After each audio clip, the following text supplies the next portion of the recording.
Good morning, students. Today, I, Sharmila, SS teacher in Suraj School, Mahendragarh. Today, we are going to discuss part number 5, Nationalism in India. Last की 4 videos हम upload कर चुके हैं इस chapter की। ये number 5 आपके पास है। इसमें हम डिस्कस करेंगे आज जो साइमन कमीशन, उसके बाद में नेक्स्ट आता है आपका जो Lahore session and salt march के बारे में हम क्या करेंगे, डिस्कस करेंगे। First of all, Simon commission. Simon commission क्या था, किस प्रकार से साइमन कमीशन देश के अंदर आया और साइमन कमीशन की रिकमेंडेशन क्या क्या थी, जो भी कुछ है, ठीक है। The new Tory government in Britain formed a statutory commission under the sir John Simon. Sir John Tory उसमें ब्रिटेन के पीएम होते हैं, उनके द्वारा एक साइमन कमीशन बनाया गया 1927 and reached India in 3 February 1928। But question ये आता है कि साइमन कमीशन को क्यों बनाया गया। इससे पहले क्या होता है, the government of India act 1919 का जो भारत सरकार अधिनियम था, उसके लिए इंडिया के लिए कुछ प्रोविजंस उसमें डाले गए थे और उसके अंदर ये ऑलरेडी मेंशन था कि आफ्टर 10 इयर्स के बाद इस पर एक कमीशन इसकी क्या करेगा, पूरी तरह से इसकी सारे की क्या करेगा, इन्वेस्टिगेशन करेगा। तो उस इन्वेस्टिगेशन के लिए कहता है साइमन कमीशन को बनाया गया था 1927 में, टोरी गवर्नमेंट के द्वारा इसको फॉर्म किया गया, reach in India in 3 February 1928। But Simon commission क्या था, under the leadership of sir John Simon की लीडरशिप में बनाया गया था इसको।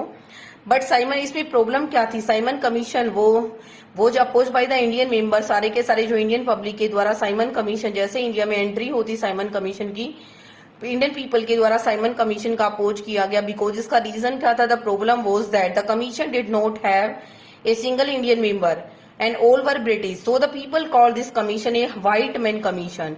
इसे लोगों ने इसको व्हाइट मैन कमीशन भी कहा, बिकॉज क्योंकि इसमें कोई भी इंडियन मेंबर है वो नहीं था। When the Simon Commission arrived in India in 1928, it was greeted with the slogan "Go back Simon" के नारे लगाए गए। All parties including the Congress है, मुस्लिम लीग है, सभी ने ये पार्टिसिपेट किया इस पर्टिकुलर अपोजिशन के अंदर। एंड लास्ट जो साइमन कमीशन ने कहता 2 या 3 टाइम्स कहता देश का टूर किया और अपनी जो रिपोर्ट है वो किसको सौंप दी, ब्रिटिश पार्लियामेंट को, ठीक है। उसके बाद में जो कांग्रेस के जो लीडर थे, कांग्रेस के कुछ रेडिकल लीडर्स थे, जिसमें Netaji Subhash Chandra Bose and Pandit Jawaharlal Nehru, and wanted more radical leader and full independence for the country. वो कंट्री के लिए फुली इंडिपेंडेंस चाहते थे। सो क्या होता है, 31 दिसंबर 1929 को लाहौर सेशन हेल्ड होता है under the leadership of Jawaharlal Nehru की लीडरशिप में। एंड क्या होता है, उस पर्टिकुलर सेशन के अंदर कांग्रेस ने अपना एक जो एम रखा वो क्या था, पूर्ण स्वराज, ठीक है। पूर्ण स्वराज का लक्ष्य रखा गया, कंप्लीट इंडिपेंडेंस का इसमें लक्ष्य रखा गया, पूर्ण स्वराज का। एंड इसमें डिक्लेयर किया गया, इट वॉज डिक्लेयर दैट, इसमें डिक्लेयर किया गया कि it was declare that 26 January 1930 and would be celebrated as the independence day मनाया जाएगा। लोगों मतलब आप अभी से क्या होगा, हर साल 26 जनवरी 1930 से हर 26 जनवरी को इंडिपेंडेंस डे सेलिब्रेट किया जाएगा।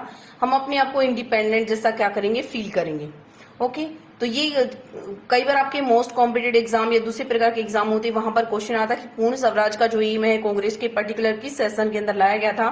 तो इसमें आएगा आपका जो लाहौर सेशन, जो कहां पर हुआ था, लाहौर एट प्रेजेंट कहां पर है, पाकिस्तान के अंदर, ठीक है, ओके। और इसके जो प्रेसिडेंट थे कांग्रेस सेशन के, JN नेहरू, जवाहरलाल नेहरू। उसके बाद महात्मा गांधी का एक अलग आइडिया था। महात्मा गांधी ने देखा कि किस प्रकार से ब्रिटिश गवर्नमेंट कहता है लोगों पर क्या कर रही है, इनजस्टिस कर रही है, अन्याय कर रही है, किस प्रकार से वो अलग अलग प्रकार के टैक्स लगा रही लोगों पर। सो महात्मा गांधी ने क्या किया, सोल्ट का मुद्दा उठाया और उन्होंने क्या किया, 31 जनवरी 1930 को लॉर्ड इरविन उसमें वॉइसराय थे इंडिया के, 11 डिमांड सेंड की उनको। And through the Young India newspaper के थ्रू, जो उनका यंग इंडिया न्यूज़पेपर पब्लिश होता था, उसके थ्रू 11 डिमांड थी। Most of demand general interest की थी। बट इसमें सबसे जो इंपॉर्टेंट डिमांड थी, to abolish the salt tax को अबोलिश किया जाए। बिकॉज महात्मा गांधी ने सोल्ट का मैटर ही क्यों उठाया, because Mahatma Gandhi believed that salt was consumed by everyone, क्योंकि हर कोई आदमी रिच है, पुअर है, क्रिश्चियन है, हिंदू है, मुस्लिम है, सभी लोग सोल्ट को क्या करते हैं, यूज करते हैं। सो महात्मा गांधी को इस प्रकार की फीलिंग आई, अगर वो कोई इस प्रकार का मूवमेंट स्टार्ट करेंगे सोल्ट के मैटर को लेके, तो सभी लोग क्या करेंगे, उन्हें सपोर्ट करेंगे। सो महात्मा गांधी ने सोल्ट का एक कॉमन मुद्दा उठाया। उन्होंने ब्रिटिश गवर्नमेंट को अल्टीमेटम दे डाला अपने यंग इंडिया न्यूज़पेपर के through. And if the demand were not fulfilled by the 11 March, Mahatma Gandhi ने लेटर में लिखा था कि if the demand were not fulfilled by the 11 March the Congress would launch a civil disobedience campaign. तो इसके साथ में कहता जो कांग्रेस है वो अपना मूवमेंट लॉन्च कर देगी। बट इरविन ने उसको लाइटली लिया और इस मैटर पर महात्मा गांधी से कोई भी उन्होंने बातचीत नहीं की। सो महात्मा गांधी ने क्या किया, 12 मार्च 1930 को महात्मा गांधी ने अपनी सबसे फेमस दांडी मार्च है जो हिस्ट्री में सबसे फेमस है, 78 ट्रस्टेड वॉलंटियर के साथ उन्होंने दांडी मार्च क्या कर दी, स्टार्ट कर दी।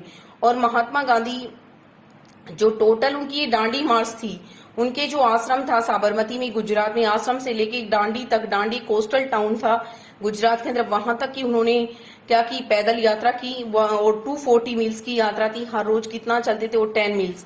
इस प्रकार से वो जहां पर भी रुकते लोगों को स्वराज का मीनिंग समझाते। Thousand of people came out from their home to hear Mahatma Gandhi. बहुत सारे लोग महात्मा गांधी को सुनने के लिए आते। Mahatma Gandhi explain about the what is the meaning of swaraj, ठीक है ना, एंड स्वदेशी की वो इनको इम्पोर्टेंस बताते। इस प्रकार से महात्मा गांधी ने कहता अपनी दांडी मार्च क्या की, स्टार्ट की। और वो लास्ट में क्या होता है, 6 अप्रैल, ठीक है ना, महात्मा गांधी 6 अप्रैल 1930 को कहां पर पहुंच गए, दांडी पहुंच गए। उन्होंने वहां पर सी बोतल को बॉईल करके वहां पर नमक बनाया। और सबसे फर्स्ट जो लॉ है ब्रिटिश गवर्नमेंट का, किसके द्वारा ब्रेक किया गया, महात्मा गांधी के द्वारा ब्रेक किया गया। और उसके साथ में पूरे देश में जैसे सोल्ट लॉ को बोल करके वहां पर सोल्ट टैक्स को तोड़ा गया, सोल्ट नमक कानून को तोड़ा गया, नमक लॉ को तोड़ा गया। उसके साथ ही पूरे देश में किसकी बिगनिंग हो गई, civil disobedience movement. Civil disobedience movement की शुरुआत पूरे देश के अंदर हो चुकी थी, ठीक है ना। और इसको कौन सी इवेंट के साथ में स्टार्ट किया गया था, सॉल्ट मार्च के साथ में। सॉल्ट मार्च कब स्टार्ट होती है, 12 मार्च 1930 को। आई रिपीट अगेन, सबसे पहले जैसे अभी हमने डिस्कस किया कि साइमन कमीशन 1928 में इंडिया पहुंचा। All the party including the Congress Muslim League oppose the Simon commission, go back Simon के स्लोगन लगाए गए। पूर्ण स्वराज का जो लक्ष्य है 31 दिसंबर 1929 को लाहौर सेशन में रखा गया।